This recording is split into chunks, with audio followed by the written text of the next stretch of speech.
Perkenalkan, nama saya Panandika Vandar. Di sini saya ingin membacakan ringkasan buku pengantar ilmu hukum.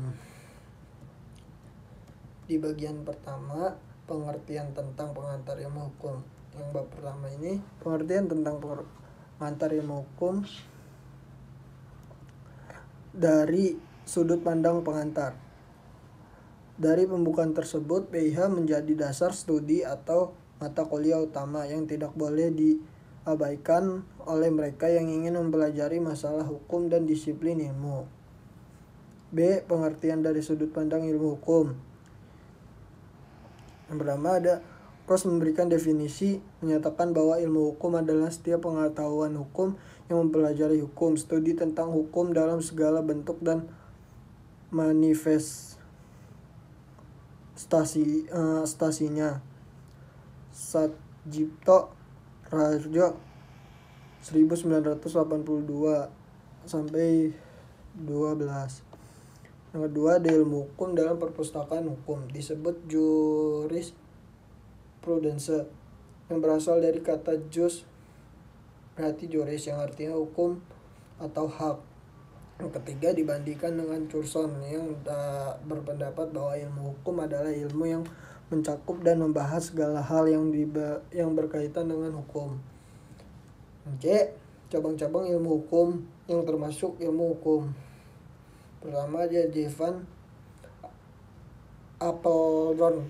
Bagian-bagian ilmu hukum terdiri dari sejarah hukum, perbandingan hukum, sosiologi hukum. Yang kedua ada JBH Bellevoret, menjatakan ilmu hukum atas sejarah hukum, dogmatik hukum, perbandingan hukum, ajaran hukum umum. D. Pendapat pakar hukum. Dr. Soejono Dirjosiworo, sarjana hukum 1983 sampai 31, menyatakan bahwa PIH sering disebut oleh para sarjana hukum sebagai encyclopedia hukum, sebuah pendahuluan dari ilmu hukum. Yang bab 2, sejarah pendek dari pengantar ilmu hukum.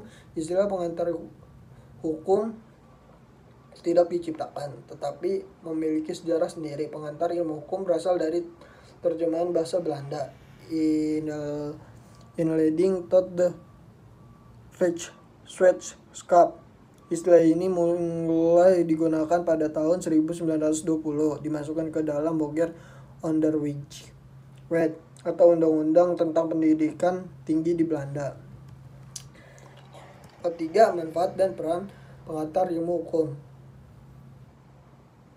A. Berikan rujukan atau angkat masalah hukum apapun.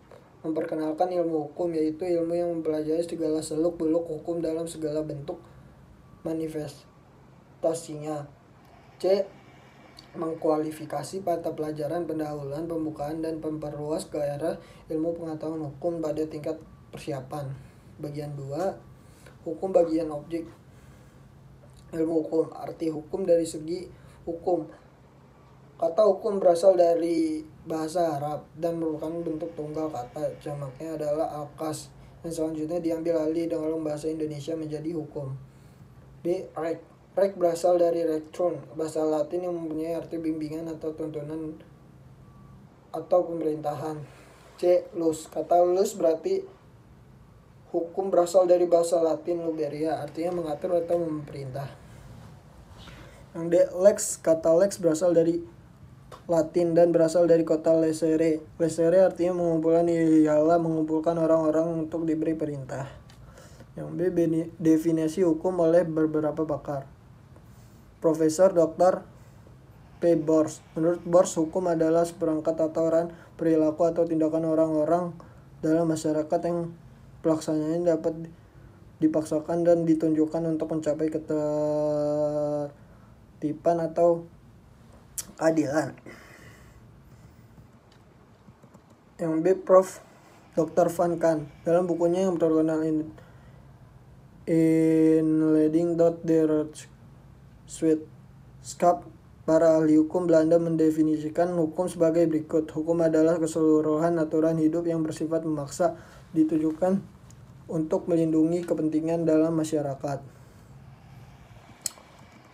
Fungsi hukum sebagai alat pengatur tata tertib hubungan masyarakat, sebagai sarana untuk mewujudkan keadilan sosial lahir dan batin, sebagai sarana penggerak pembangunan, sebagai fungsi kritis.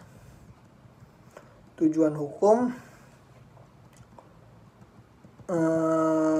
dari Dr. Warjana Pratjodikoro SH dalam bukunya Perbuatan Melanggar Hukum mengemukakan bahwa tujuan hukum adalah untuk menjamin keamanan, kebahagiaan, dan ketertiban dalam masyarakat. Sumber-sumber hukum. Arti tentang sumber hukum. Sumber hukum adalah segala sesuatu yang menimbulkan aturan yang mengikat, memaksa, sehingga apabila aturan tersebut dilanggar maka menimbulkan sanksi yang tegas bagi pelanggaran tersebut. Ada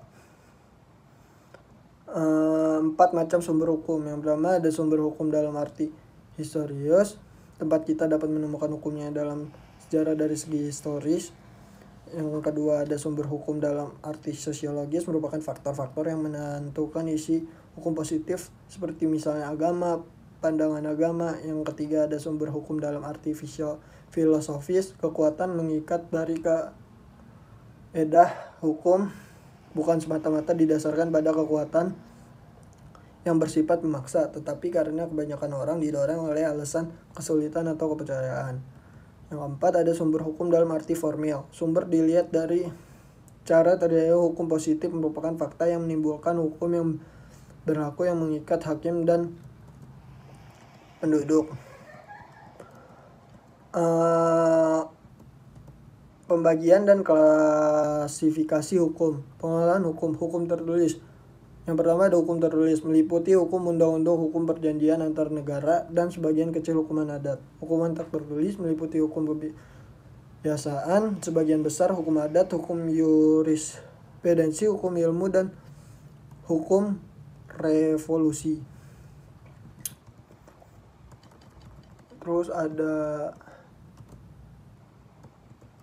pengolahan klasifikasi yang lazim dipergunakan didasarkan pada.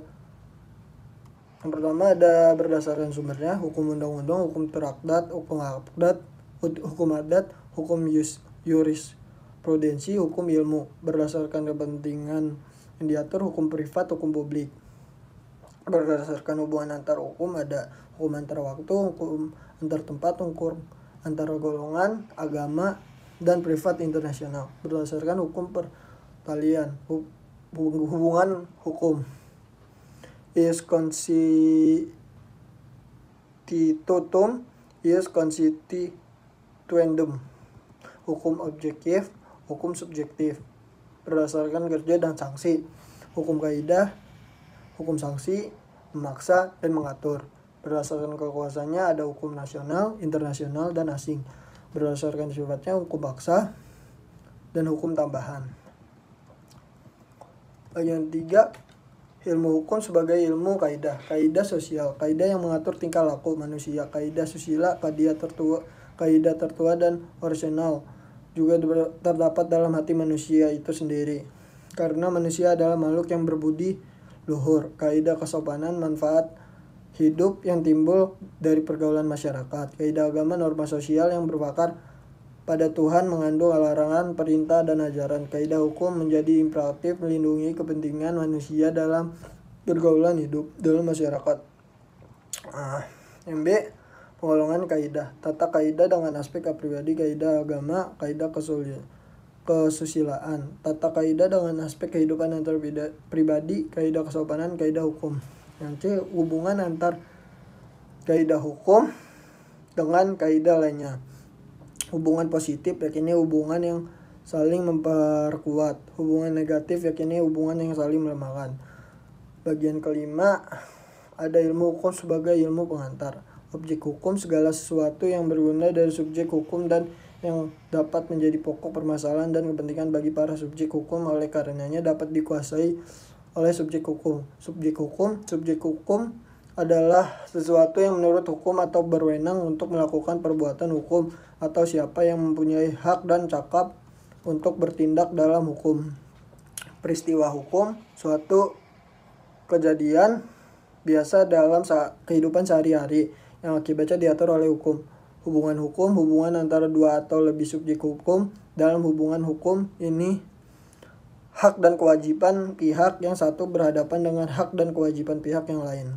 Hak dalam ilmu hukum, hak disebut juga hukum subjektif. Hukum subjektif merupakan segi aktif daripada hubungan hukum. Perbuatan hukum, setiap perbuatan manusia yang dilakukan dengan sengaja untuk menimbulkan hak dan kewajiban memang. Ketujuh, ada masyarakat hukum. Sekelompok orang yang hidup dalam satu wilayah tertentu di mana dalam kelompok tersebut berlaku suatu rangkaian peraturan yang menjadi tingkah laku bagi setiap kelompok dalam pergaulan hidup mereka. Yang ke-8 ada bukan perbuatan hukum. Perbuatan hukum yang tidak dilarang oleh hukum, perbuatan ini menjadi akibat hukum yang tergantung pada kehendak. Perbuatan yang dilarang oleh hukum, sesuatu perbuatan yang menimbulkan kerugian kepada orang lain dan mewajibkan si pelaku yang bersalah untuk mengganti kerugian yang ditimbulkannya. Bagian 5, ilmu hukum sebagai ilmu kenyataan. Ada antropologi hukum, sosiologi hukum, psikologi hukum, sejarah hukum, dan perbandingan hukum. Ada juga tujuan perbandingan hukum, fungsi daripada perbandingan hukum,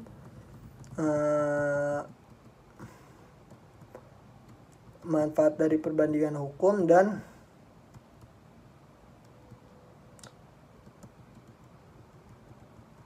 udah segitu kita aja. Terima kasih.